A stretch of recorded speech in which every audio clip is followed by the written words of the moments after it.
এই সমাজে সবচেয়ে বড় বোঝা হচ্ছে মধ্যবিত্ত। মধ্যবিত্ত মানেই হচ্ছে মানিয়ে নেওয়া। মধ্যবিত্ত পরিবারের বাবারা নিজেরা একটা শার্ট কিনে সেলাই করে দিনের পর দিন পরে, আর ছেলে মেয়েদের জন্য নতুন কাপড় কেনে মার্কেট থেকে। এর নামই মধ্যবিত্ত। মধ্যবিত্ত মানেই কি আসলে এক যন্ত্রণা? মধ্যবিত্ত পরিবারের মানুষেরা স্বপ্ন দেখতে পারে, আসলে টাকার জন্য স্বপ্ন বাস্তবায়ন করতে পারে না। স্বপ্ন দেখতে পারে ভালো স্কুলে পড়তে, ভালো কলেজে পড়াশোনা করতে, কিন্তু টাকার জন্য আসলে সম্ভব হয়ে ওঠে না। এর নামই মধ্যবিত্ত। তবু মধ্যবিত্তরা আসলে হাল ছাড়ে না। এর নামই মধ্যবিত্ত। মধ্যবিত্তরা তিল তিল করে ধীরু ধীরু পায়ে সামনে এগিয়ে যায়। মধ্যবিত্ত পরিবারের একজন পিতা সে চিন্তা করে মাস শেষে মাসিক বেতন দিয়ে কীভাবে এই সংসারের সকল খরচ চালিয়ে নেবে। নিজে হয়তো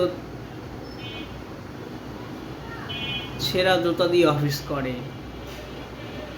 শার্ট প্যান্ট যদি কোথাও একটু ছিঁড়ে যায় হয়তো বা সেলাই করে অফিস করে, তবু সে নতুন কাপড় কেনে না। এরই নাম মধ্যবিত্ত। ছেলেকে হয়তো একটু কষ্ট করে ভালো একটা স্কুল অথবা কলেজে পড়াশোনা করায়। মধ্যবিত্ত পরিবারের মায়েরা অনেক চিন্তা করে তাদের ছেলে মেয়ে সংসার, তাদের পরিবার কিভাবে চলবে, কিভাবে কি করবে। এরই নাম হচ্ছে মধ্যবিত্ত। তবু মধ্যবিত্তরা ভেঙে পড়ো না, কখনো নিরাশ হয়েও না। আল্লাহর সাহায্য অবশ্যই আসবে। মধ্যবিত্ত পরিবারের একজন মেয়েকে বিয়ে দিতে বাবা তিল তিল করে কষ্ট করে টাকা জমায়। এরই নাম মধ্যবিত্ত।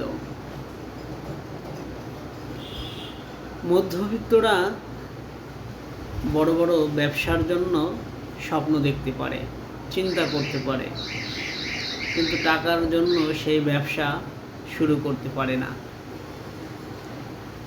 সেই স্বপ্নই থেকে যায় শুধুমাত্র এক টাকার কারণে।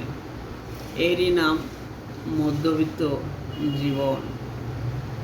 মধ্যবিত্তরা আসলে অনেক কিছু মানিয়ে নিতে জানে। মানিয়ে নিতে জানে দেখি এরা মধ্যবিত্ত। মধ্যবিত্তরা নিজেদের সুখ আহ্লাদ সব কিছু বিসর্জন দিতে পারে শুধু একটুখানি পরিবারের মুখে হাসি ফোটানোর জন্য। এরই নাম হচ্ছে মধ্যবিত্ত।